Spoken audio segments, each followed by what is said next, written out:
The first thing anyone noticed was the silence. No distress call, no radio chatter, no flicker of emergency beacons cutting through the night sky. For a ship that stretched nearly a quarter-mile long, packed with 3,000 passengers and crew, silence was the last thing anyone expected.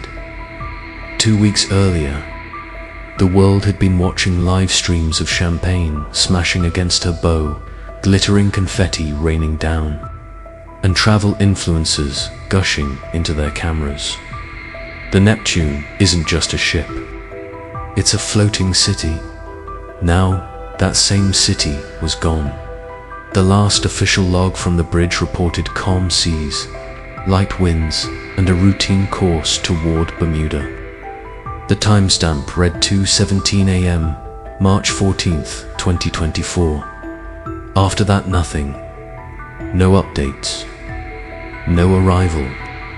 Just an empty patch of Atlantic where radar screens and satellites insisted the ship had been docked. At first, the missing check-in raised no alarm. Cruise ships ran late all the time. But when port officials waited on the docks, hours passed without so much as a distant shadow. Calls to the ship bounced into static. Families crowded terminals, waving phones in the air, refreshing apps that still displayed en route. By sundown, the panic had set in. The US Coast Guard scrambled helicopters into the skies. Naval destroyers dragged sonar arrays across hundreds of square miles of ocean. Aircraft scanned wavetops, searching for lifeboats or debris. Yet nothing appeared, not a single fragment of metal, not a cushion, not even an oil slick.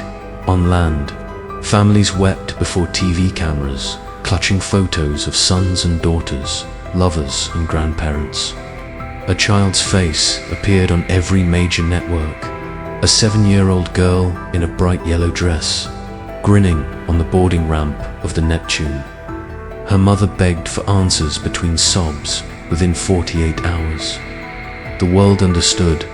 The most advanced cruise ship ever built, along with every soul aboard, had vanished as if erased. Whispers filled the void. Rogue waves. A catastrophic failure. Piracy. Something darker. But even the most cynical. Investigators had to admit one thing: ships that size don't just disappear. And yet, the Neptune did. What was left behind would raise even more questions. And for the families who refused to let go, the search for truth was only beginning. The docks at Port Canaveral had never looked so alive. Television crews lined the piers, camera lenses glittering in the sun. Reporters stood shoulder to shoulder, straining against the ropes to catch their first glimpse of the Odyssey Cruise Line's crown jewel. The SS Neptune docked from a distance. She looked unreal, like a hotel tower tipped sideways and set afloat. Her white hull gleamed so brightly it hurt the eyes. A row of balconies climbed up her sides, each one draped with blue banners reading a new era of ocean luxury. The crowd gasped when the horn bellowed, deep, resonant, like the earth itself had shifted. On stage, a woman in a navy dress stepped to the microphone. Marisol Vega, CEO of Odyssey Cruises, carried herself with the calm of someone who'd spent her career selling dreams.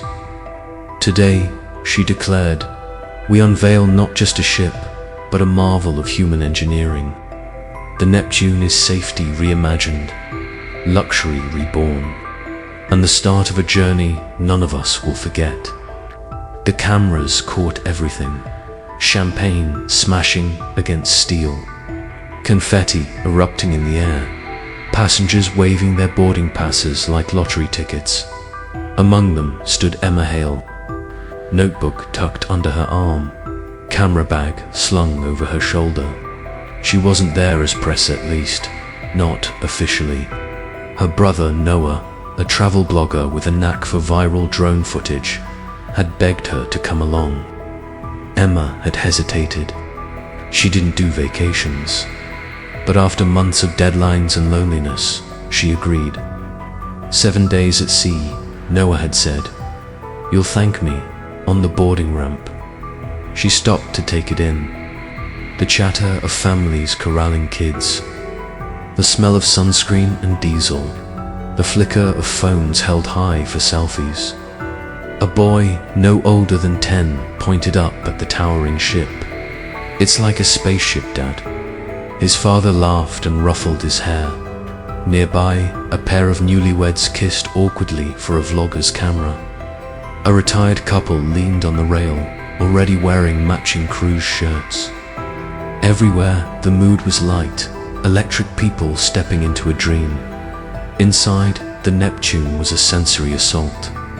Crystal chandeliers stretched over the grand atrium, reflecting light off polished marble. Staff in crisp uniforms greeted each passenger by name, offering champagne, flutes, and directions to staterooms. A string quartet played near a sweeping staircase, while children stared wide-eyed at an indoor waterfall cascading 3 stories. Emma scribbled notes force of habit. The atrium smelled faintly of citrus and salt. She overheard a young woman whisper, "It's like a floating city," and wrote it down. Up on the bridge, Captain Elias Ward, a man with silver hair and a spine like a mast, stood watching the bustle below. He had logged 40 years at sea, and though corporate insisted this maiden voyage was a publicity stunt, he treated it like any other mission. His officers monitored weather patterns, radar systems, and stabilizers. Everything gleamed. Everything worked. When the lines finally cast off and the ship eased away from shore, thousands cheered from the dock. Drones buzzed overhead, live streaming the Neptune's first glide into the Atlantic. Emma leaned on the railing, camera in hand. Noah nudged her. "You can't tell me this doesn't feel good," she smirked. "We'll see." The ship's horn thundered again. On land, the crowd's cheers rolled like a wave. At sea, the Neptune gathered speed, her white wake carving across endless blue dot. No one watching that. They, not the CEO, not the captain, not the families with arms linked on the deck rail, could have imagined they were waving goodbye forever. By the second morning at sea, the Neptune had settled into the rhythm of a floating city. Sunlight streamed across the open decks, filling glass corridors with a soft golden glow. The air carried a mingling of scents, freshly baked pastries, sea salt, and the faint trace of sunscreen drifting from the pools above. Everywhere, the ship pulsed with life. Families gathered in the buffet halls, balancing trays piled high with food. Retirees strolled leisurely along the promenade deck, their matching cruise shirts fluttering in the Atlantic breeze. Children raced through arcades where neon lights reflected across wide-eyed faces. In quiet corners, couples leaned together, savoring the novelty of being suspended between sky and ocean. The Neptune was not merely a ship. It was a spectacle engineered to impress. 20 restaurants, 3 swimming pools, a theater, an indoor planetarium, and even an ice rink gave the sense of a small metropolis adrift in endless water. The atrium, with its towering chandeliers and cascading indoor waterfall, quickly became the heart of the voyage, a place where passengers lingered simply to be seen. Social media brought these moments ashore in real time. Videos surfaced showing children dancing in the atrium to the sound of a live violinist, or elderly couples marveling at their stateroom balconies. One travel blogger posted sweeping drone footage from the upper deck, the camera rising into the air to reveal the ship's white silhouette against the boundless Atlantic. The comments scrolled endlessly, excitement, envy, and admiration from viewers. who felt as though they were passengers too, amid the glamour and spectacle. The quieter details passed almost unnoticed. Crew members rehearsed safety drills, often ignored by the crowds who laughed and recorded the demonstrations as novelty rather than necessity. Maintenance logs noted routine checks, stabilizers aligned, radar calibrated, engine temperatures steady. Everything appeared normal, predictable, under control. As day slipped into night, the Neptune transformed again. Ballrooms filled with the shimmer of gowns and the sound of jazz. Champagne glasses clinked in the lounges, while outside on the upper decks, passengers leaned against railings, watching the horizon disappear into blackness. The ocean stretched in every direction, featureless and eternal, as if the world itself had fallen away. Social feeds captured these final, ordinary hours. A post showed the ship beneath a spray of stars, described as a place so far removed from the world that time itself seemed suspended. Images of smiling faces, glittering interiors, and the quiet majesty of the Atlantic painted a picture of perfection, of lives paused in joy, untouched by worry. No one scrolling through those updates could have guessed that these would become the last fragments of the Neptune's existence. What began as a gallery of vacation snapshots would, within days, be studied like evidence. The casual moments of leisure reinterpreted as the closing act of a tragedy. The final hours of the Neptune's recorded existence carried no hint of danger. Official logs showed calm seas, with winds at a steady 10 knots and visibility stretching for miles across a glass-like Atlantic. The ship's radar tracked no nearby vessels, no sudden storms, nothing unusual. At 2:17 a.m., March 14th, 2024, a routine entry was made from the bridge. Coordinates updated, course steady toward Bermuda, engines performing within normal parameters. It would be the last confirmed sign of life. From that point forward, the Neptune ceased to exist in the language of modern navigation.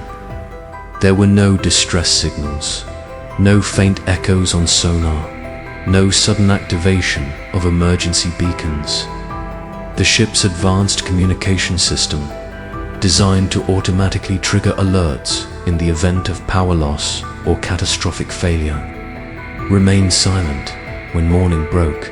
Port authorities in Bermuda expected the first signals of approach.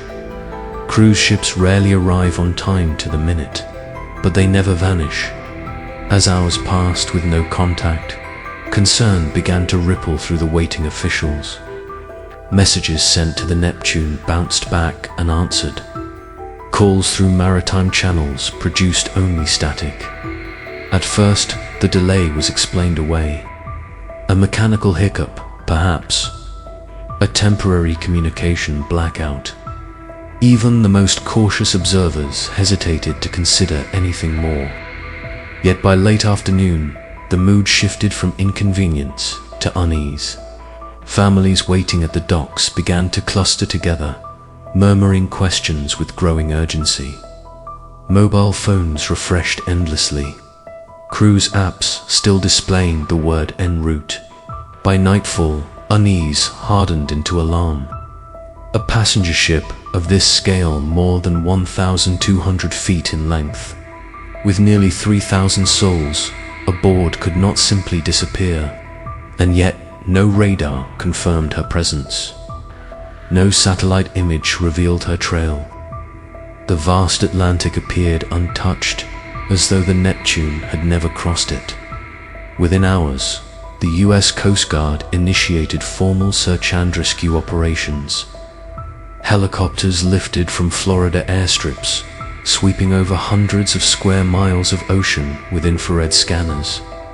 Naval destroyers deployed sonar equipment, their crews staring at empty screens that should have lit with echoes of steel. Aircraft orbited in widening arcs, searching for the telltale signs of disaster and oil slick. Lifeboats adrift, even scattered debris, but the water rolled empty beneath them, the ocean erasing all evidence. Onshore, panic began to bloom. News broadcasts, cut from anchors' grave expressions to footage of anxious families huddled in terminals. Mothers clutched photographs of children in bright vacation clothes, their faces frozen in the joy of boarding day. Couples held hands tightly, speaking to reporters through tears. The Neptune's name dominated headlines worldwide. Luxury cruise vanishes without trace. The most haunting detail, repeated again and again, was the absence of a distress call. Even in catastrophic scenarios, collision, explosion, fire, there is always a signal, a flare, a final transmission. But the Neptune slipped into silence with surgical precision, as if cut from the network of global surveillance. For investigators, it was a detail more chilling than wreckage.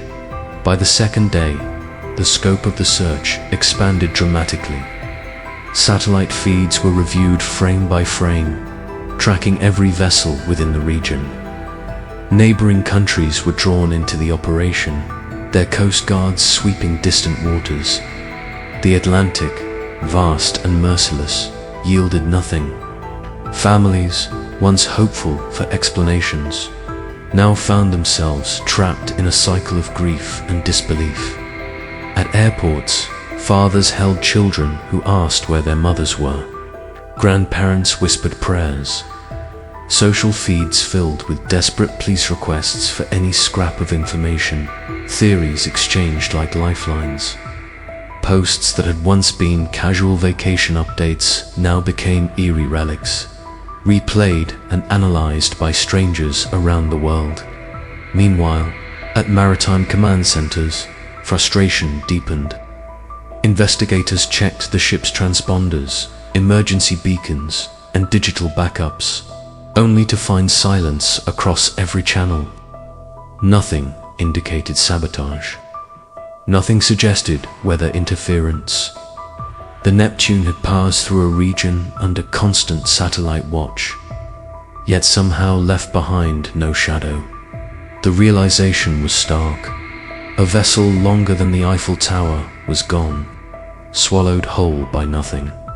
The alarm, once a distant echo, now roared across the globe. What began as a missed check-in had transformed into one of the greatest maritime mysteries of the modern age. The Neptune had not merely been delayed, it had been erased. The following morning, the atmosphere on the ship carried an eerie stillness. The vast horizon stretched endlessly, painted with golden streaks of sunrise. Yet something unsettling lurked beneath the calm. The dining hall, usually buzzing with laughter and the clatter of plates, was subdued.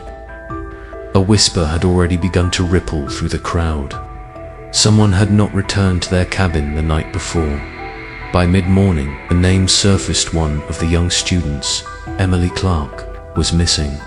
Her absence was confirmed when staff checked her room and found her belongings neatly arranged. Her phone left on the nightstand, but her bed untouched.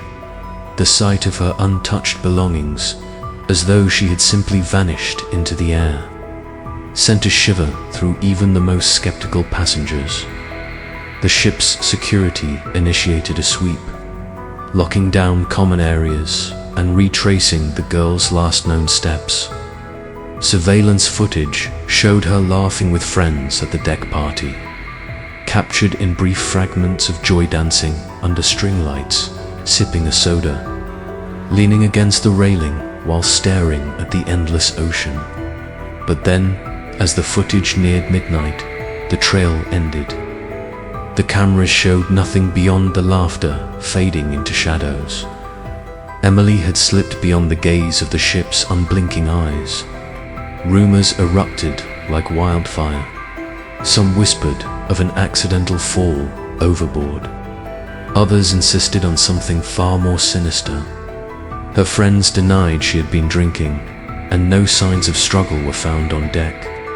The mystery deepened further when search teams scoured the waters, only to find no trace of her. Not a scrap of clothing, not a floating object, nothing but the vast indifference of the sea. Passengers now looked at one another differently. The ship, once a vessel of carefree escape, began to feel more like a sealed cage drifting over an abyss. Every creak of metal, every crash of waves against the hull seemed heavier, darker, as though the ocean itself was keeping secrets. By the second day of Emily Clark's disappearance, unease on the ship had escalated into outright fear. Families clutched their children tighter, while groups of students huddled together in anxious whispers. The once vibrant cruise now felt like a floating prison, drifting further from safety with each passing hour. The ship's crew attempted to calm passengers with routine announcements, assuring them that a thorough investigation was underway. Yet their polished words carried no weight against the gnawing dread spreading among the travelers. The absence of any clue, no eyewitness, no evidence, no object recovered from the sea only deepened the collective paranoia. By evening, news of the disappearance had reached the mainland. Headlines began to flood social media. Teenager vanishes at sea. Cruise mystery in the Pacific. Family demands answers after daughter goes missing. Emily's smiling face, taken from her social media profile, was splashed across feeds worldwide. The once cheerful photo now appeared haunting, a frozen reminder of a girl swallowed by uncertainty. Onboard cameras and reporters soon became part of the chaos. Satellite connections carried the story in real time, and journalists dissected every detail of the ship's logs, security footage, and passenger testimonies. Speculation grew darker by the hour. Some argued it was negligence by the crew. Others suspected foul play among the passengers. Theories multiplied, each more alarming than the last. The ship's hallways, once filled with music and laughter, echoed with suspicion. Eyes lingered longer on strangers, conversations lowered to hushed tones, and every locked cabin door seemed like it could be hiding something terrible.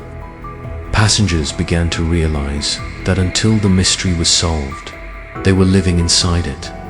The ocean remained silent, unyielding, as if mocking their desperation.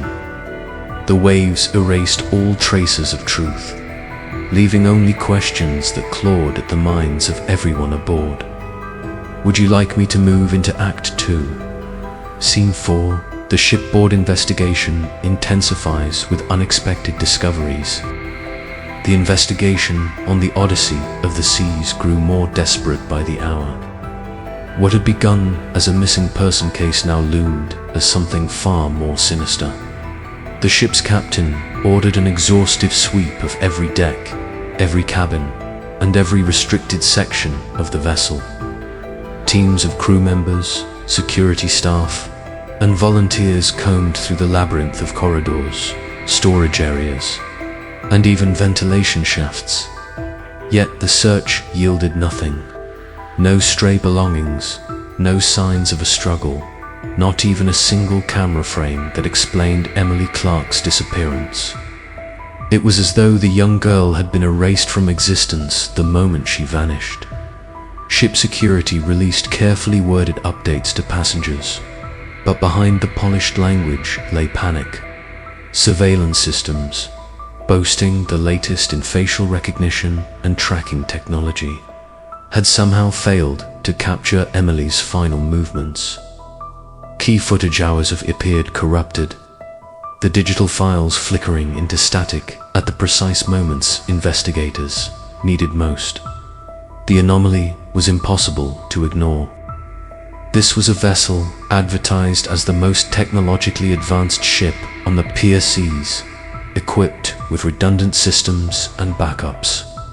For so many records to collapse simultaneously defied logic. Theories spread rapidly among the passengers. Hacking, sabotage, even supernatural interference.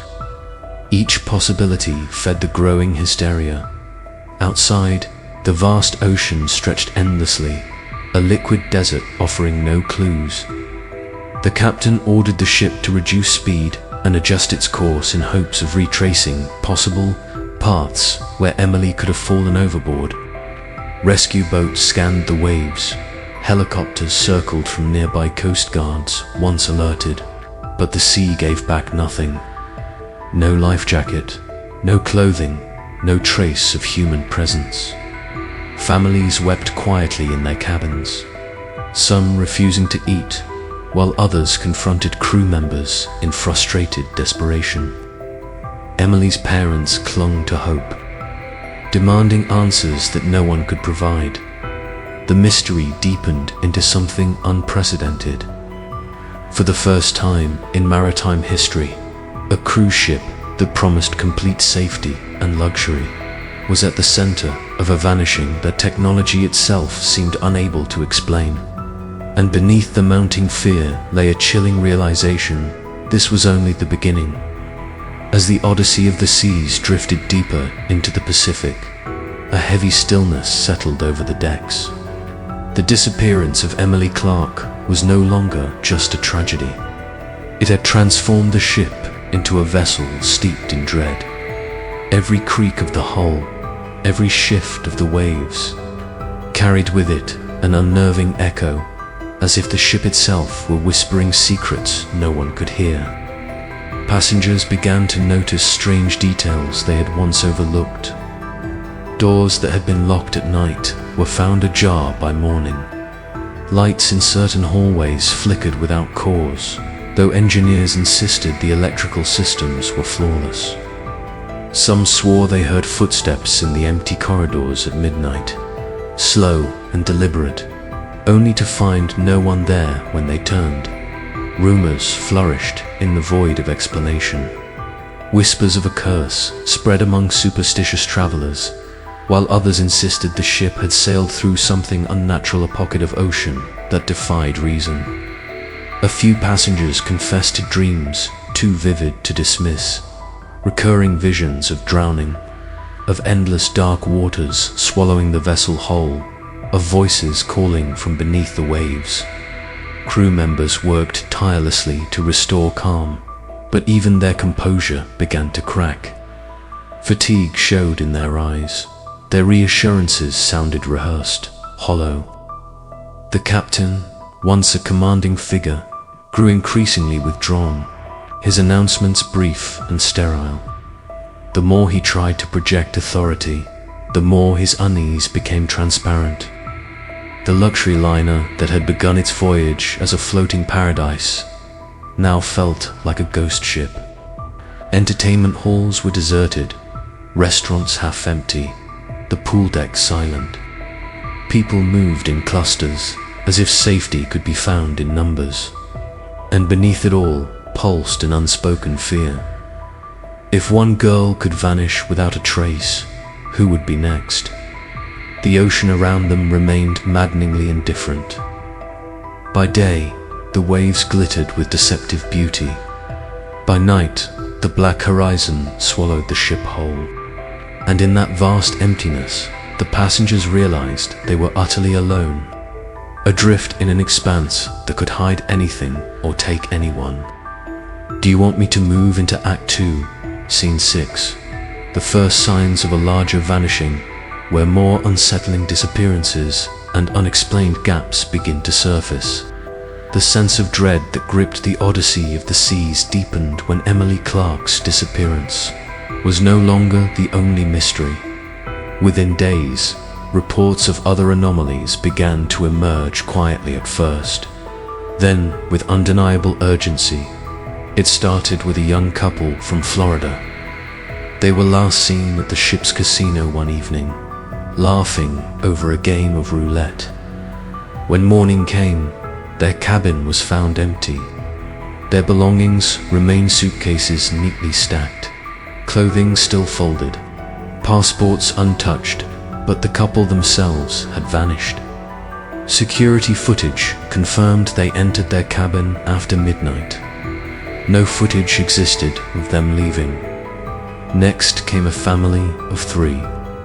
The parents had tucked their child into bed and joined a late-night deck party. But when they returned a few hours later, the child was gone. No sound, no struggle, no forced entry. Just an empty bed and a toy left on the pillow, untouched. Panic surged. The crew urged calm, insisting these were isolated incidents, but the passengers were no longer convinced. Every missing face added to the weight of terror pressing down on them all. Murmurs spread like wildfire. This was not chance, not human error. Something unseen was plucking people away, one by one. As the list of missing grew, so did the ship's silence. Cabins that had once held laughter and music now stood empty, doors sealed off by security tape. Hallways grew darker, quieter, as if the ship itself were swallowing voices. Even the sea seemed complicit, vast and unmoving, erasing every trace of those who had disappeared. Families huddled together, refusing to let children out of sight. Groups of strangers formed protective circles, watching over each other in shifts. Yet no matter how vigilant, people still vanished. Always without warning, always without evidence. As though the ocean demanded its tribute, the ship's crew launched another round of searches, tearing apart every storage hold, scouring the engine room, even dredging the waste systems. But their efforts yielded nothing. The missing had left no shadow, no footprint, no sign they had ever existed at all. The Odyssey of the Seas was transforming before everyone's eyes, from a marvel of modern engineering into a floating legend of fear. And for the first time, the surviving passengers began to wonder if they, too, were destined to disappear into the abyss. Shall I move into Act 2? Scene 7: Media Frenzy and Global Shock, where the outside world realizes the ship's plight and the mystery spreads across the globe. When the first reports of multiple disappearances reached the mainland, the world reacted with disbelief. What began as a single missing teenager quickly escalated into an unfolding maritime nightmare. News outlets scrambled to cover the story, each headline more sensational than the last. Vanishing passengers on luxury liner, the ghost ship of 2024. Odyssey of the Seas mystery deepens. Television anchors spoke with grave urgency, their polished voices tinged with unease. Families of the missing appeared on live broadcasts, clutching photos and pleading for answers. Hashtags began trending worldwide. Hashtag vanished at sea. Hashtag Odyssey mystery. Hashtag bring them home. Social media was flooded with theories, videos, and speculation. Some posts pointed to human trafficking, others to secret military experiments, while more fringe voices whispered of alien abduction or paranormal phenomena. Governments took notice. Maritime authorities in the US, Australia, and Japan coordinated with coast guards and naval fleets, launching a multinational search effort. Satellites scoured the ocean's surface, mapping currents and analyzing weather data. Naval ships were dispatched to intercept the Odyssey, though none could approach fast enough to catch up to its drifting path. The more attention the story drew, the stranger it became. Experts interviewed on primetime television admitted uneasily that the disappearances defied explanation. The ship's advanced tracking systems should have provided airtight evidence. Instead, there were gaps, maddening, deliberate-looking gaps where surveillance had simply gone dark. Engineers swore such widespread failure was impossible without sabotage. But who and why? Back on the ship, passengers became aware of the world's gaze. Some clung to hope that outside intervention would save them. Others felt only despair, convinced they were witnessing their own slow erasure from history. The cameras, the interviews, the theories none could alter the reality that more and more people were vanishing without trace.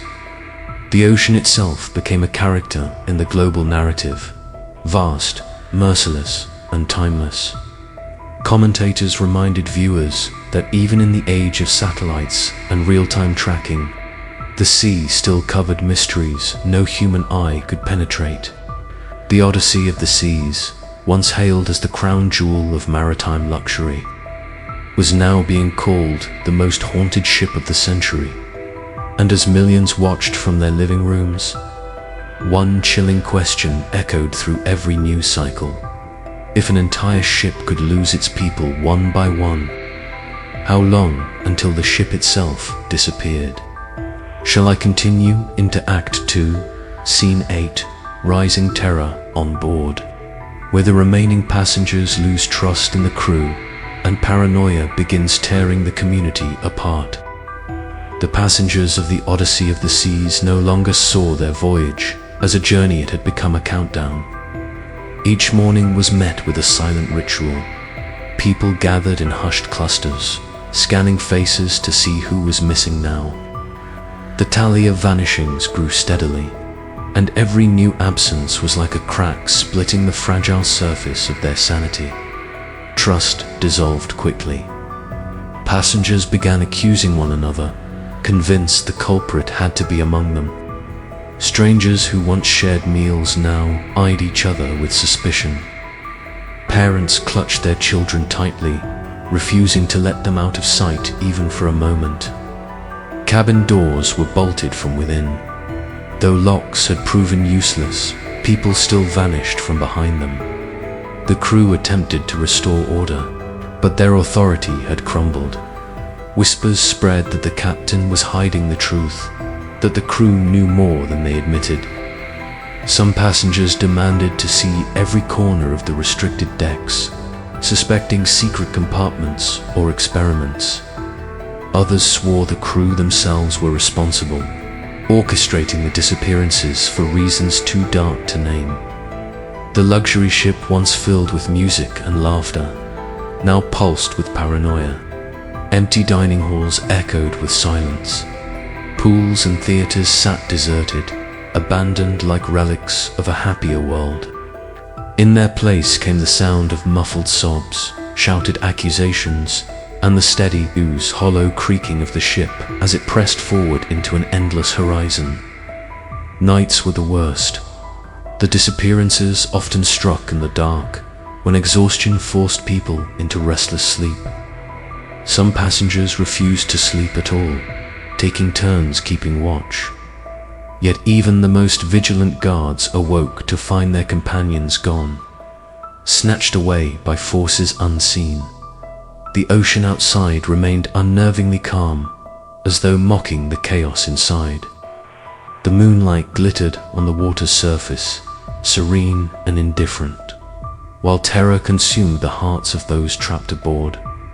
The Odyssey was no longer a cruise liner. It was a floating stage of fear, each passenger both actor and victim in a play that seemed destined to end with nothing left at all. The crew of the Odyssey of the Seas had been trained for storms, fires, even pirate threats, but nothing had prepared them for an enemy they could neither see nor understand. Day by day, their polished discipline unraveled. Uniforms grew wrinkled, eyes hollow, and voices strained.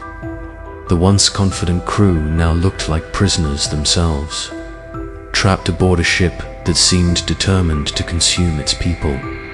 The captain, a man with decades of maritime experience, clung to procedure as if it were a lifeline.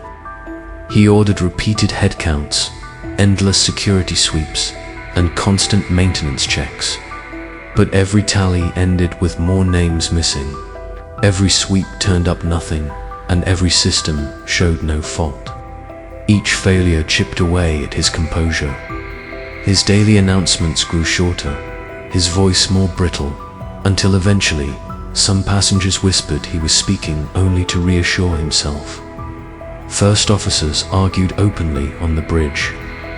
Some insisted they turn back immediately, abandon the voyage, and dock at the nearest port. Others countered that docking with so many unanswered vanishings would spark international chaos, perhaps even implicate the crew in crimes they hadn't committed. The tension rose to shouting matches, overheard by junior staff who carried those whispers into the passenger decks. Sleep deprivation worsened everything. Crew members assigned to guard posts swore they saw figures moving in the darkness, shadows slipping through restricted areas, footsteps in corridors where no one should have been. Yet when they pursued these phantoms, they found nothing but empty hallways. Reports of these sightings spread, blurring the line between duty and paranoia. For the passengers, the sight of the crew unraveling was the final blow. If the men and women trained to safeguard them could not hold themselves together, what chance did anyone else have? Confidence evaporated. Some passengers barricaded themselves in cabins, rationing snacks from minibuses. Others gathered in makeshift prayer circles, murmuring desperate pleas into the indifferent air. The ship, once a marvel of precision and luxury, now drifted like a beast without a master. Leadership was splintered, passengers were divided, and fear was the only constant. The Odyssey was eating itself from the inside, and still the vanishings continued. The breaking point arrived without warning. For weeks, the disappearances had followed a grim rhythm, 1 or 2 passengers gone each night. Sometimes a family, sometimes a lone traveler. But then, one night, the rhythm shattered. Entire sections of the ship awoke to find whole clusters of cabins abandoned, luggage untouched, doors left ajar as though the occupants had stepped out for air and never returned by morning. The passenger count had dropped by nearly 200. No screams had been heard, no alarms sounded. People had simply ceased to exist. The hallways felt cavernous now, lined with silent, empty rooms. Dining halls once brimming with chatter and clinking glasses echoed with the scraping of a few survivors picking at half-prepared meals. Children's laughter, which had once filled the pools and arcades, was gone. In its place came only the hum of the engines and the relentless churn of the sea. Panic consumed those who remained. Some screamed at the captain for answers. Others demanded lifeboats, insisting they would rather risk the open ocean than remain aboard a cursed ship. But when the lifeboats were lowered, they drifted no more than a few hundred yards before vanishing 2 empty rafts bobbing on the waves. Their occupants erased as if they'd never existed. That was the moment hope truly died. Passengers realized there was nowhere to run, nowhere to hide. The Odyssey of the Seas was not just a vessel of luxury. It was a trap, adrift in a hostile void. Every wall, every corridor, every ripple of the ocean outside seemed complicit in the slow, methodical erasure of human life. By the end of that terrible week, less than half the ship's original 3,000 souls remained. Those left behind clung to one another in makeshift communities, too terrified to be alone.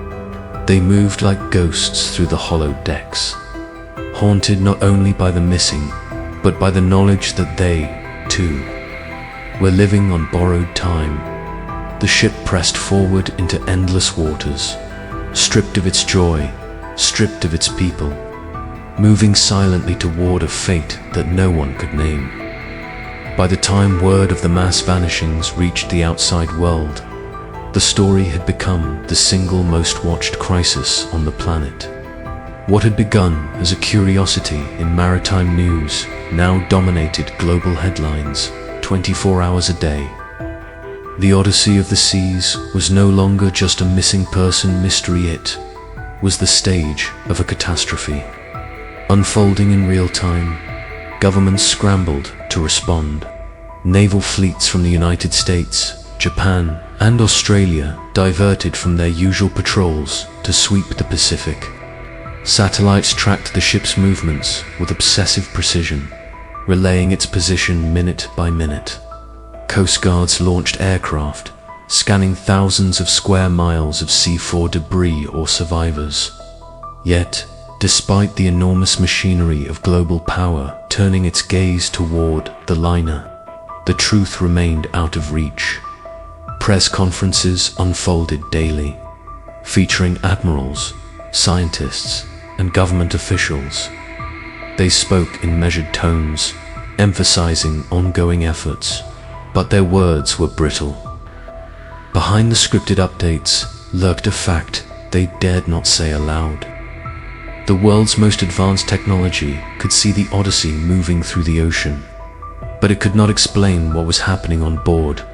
Families of the missing held vigils outside embassies and cruise line headquarters. Thousands gathered with candles, chanting their loved ones' names, demanding answers. Photos of the vanished passengers plastered city walls, turning urban centers into mosaics of grief. Meanwhile, speculation reached a fever pitch. News panels dissected every known detail.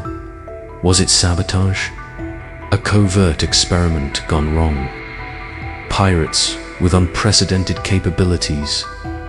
Online communities flourished with darker theorist-time rifts, dimensional anomalies, or something reaching up from the depths of the ocean. Each explanation, no matter how bizarre, found believers. But even as the world debated, the disappearances continued. Transmissions from the ship grew patchy. Reports filtered through numbers dropping, cabins standing empty, corridors echoing with silence. Each update struck like a hammer, confirming that more lives had vanished. The Odyssey of the Seas was still visible, still moving, its lights glowing faintly across the black Pacific like a mirage. Yet with every passing day, it carried fewer souls. The ocean, vast and merciless, kept its secret, and across the globe, millions stared at their screens, gripped by the same question. If the vanishings could not be stopped, how long before the entire ship itself was gone? Life aboard the Odyssey of the Seas had withered into something unrecognizable. What had once been a paradise of luxury was now a hollow carcass, echoing with fear and desperation. The survivors now, a fraction of the original 3,000, moved like shadows through the decks, clinging to what little routine remained. The dining halls, designed to feed thousands, served only a few dozen at a time. Food sat untouched in gleaming buffets, a cruel reminder of abundance in the face of dwindling humanity. Passengers no longer dined for pleasure, but out of necessity, wolfing down meals in silence before hurrying back to the relative safety of groups. The laughter and music that had filled these spaces were gone, replaced by the low hum of refrigeration and the occasional sob of someone too exhausted to endure another day. Cabins, once places of rest, became prisons. People slept in shifts, afraid to close their eyes for too long. Some chose to remain awake entirely, surviving on caffeine and paranoia. Families clustered in single rooms, as if numbers could protect them. Yet even these desperate measures failed. Disappearances continued, merciless and unexplained. Whole families would vanish overnight, leaving only tangled sheets and abandoned belongings. The ship itself seemed to groan under the weight of despair. Lights flickered more often now, plunging hallways into intermittent darkness. Elevators failed without warning, trapping terrified passengers between decks. Water from faucets ran brown in some cabins, clear in others, as though the ship's systems were unraveling along with its human cargo. The crew, once the symbol of authority and order, had fractured entirely. Some still clung to their duties, trying to maintain a facade of structure. Others abandoned their posts, blending into the passenger population, desperate to survive as individuals rather than protect as officers. Rumors circulated that a few crew members had taken their own lives rather than face the unknown fate waiting for them. Above it all loomed the ocean, endless, black, and indifferent. Survivors stared out at the horizon, wondering if salvation would ever appear, or if they were already condemned. The ship pressed forward, not toward safety, but deeper into mystery. And as the dwindling community counted their numbers yet again, the truth became undeniable. Survival was no longer measured in weeks or days. It was measured in hours. For a brief window of time, the Odyssey of the Seas remained connected to the outside world. Satellite feeds captured fragments of life on board, grainy images, intermittent audio, glitching video frames that flickered like a dying signal. These transmissions became humanity's last, haunting glimpses of the ship before the silence closed in. The footage shocked viewers worldwide. Once bright atriums now stood empty, their chandeliers swaying over abandoned tables. Hallways, designed for bustling crowds, stretched desolate, lined with luggage that would never be claimed. Pools reflected nothing but the moonlight, rippling quietly as if mocking the chaos that had once surrounded them. Survivors appeared on camera, their faces gaunt, eyes hollowed by fear and exhaustion. They huddled together in groups, clutching one another, whispering prayers. Some waved frantically at the cameras, mouthing pleas for rescue that were broadcast across the globe. Others sat silently in corners, staring blankly into nothing, already broken by the relentless vanishings. Then came the most disturbing footage, security feeds that showed people mid-step, mid-conversation, suddenly gone. No struggle, no noise, just an instant erasure, leaving behind bags, drinks, or chairs still rocking from their sudden absence. Clips of these disappearances aired on every news station, replayed endlessly, analyzed frame by frame. Scientists, engineers, and even illusionists were brought in to explain them. None could. Governments admitted they were powerless. Naval ships racing to intercept the liner reported chasing a moving phantom. Each time they approached, the Odyssey seemed to slip farther, as if the sea itself were conspiring to keep it beyond reach. Some speculated it was caught in an uncharted current. Others whispered of dimensions folding over the vessel. Theories no longer sounded fun. The truth was too strange for a reason. Families of the missing clung to their televisions, searching each blurred frame for signs of their loved ones. Strangers around the world lit candles, filling streets with vigil after vigil. Humanity was united, not in hope, but in collective horror. Watching a tragedy they could neither stop nor fully understand. Then, abruptly, the transmissions ceased. Screens went dark mid-broadcast, signals cut without warning. Attempts to re-establish contact failed. For the first time since the vanishings began, the Odyssey of the Seas was utterly silent. The world had been watching. Now it was left only with absence. The disappearance came not with thunder, not with spectacle, but with a silence so absolute it felt engineered. On radar screens across naval command centers, the Odyssey of the Seas blinked once, then vanished. One moment a trace, a signal pulsing faintly on the digital grid. The next, nothing. An empty ocean, as though the ship had never been there at all. Rescue fleets scoured the coordinates. Planes flew overhead, scanning with infrared, sonar, and thermal imaging. Submersibles dove deep beneath the waves. All returned with the same report. No wreckage, no debris, no oil slick, not even a ripple that suggested 2,000 souls had been swallowed by the sea. The waters where the liner had last sailed were eerily calm, undisturbed. A mirror of the sky above. In ports around the world, families waited. Some clung to denial, insisting the ship would reappear, that their loved ones were not gone but merely misplaced by some cosmic accident. Others collapsed into grief, unable to accept the cruel neatness of a disappearance that left no bodies to bury, no graves to visit. Conspiracy surged. Was it a government experiment gone wrong? A military cover-up? A leap through a tear in space-time? Religious leaders declared it a judgment, a cleansing, a sign of approaching end times.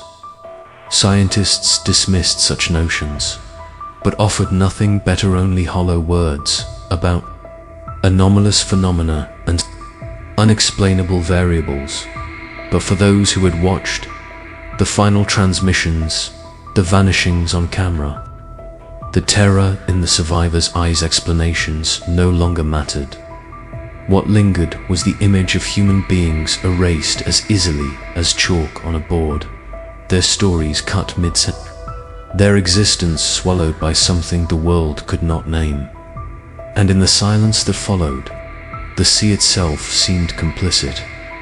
It kept its secrets, vast and endless, offering no clue, no mercy.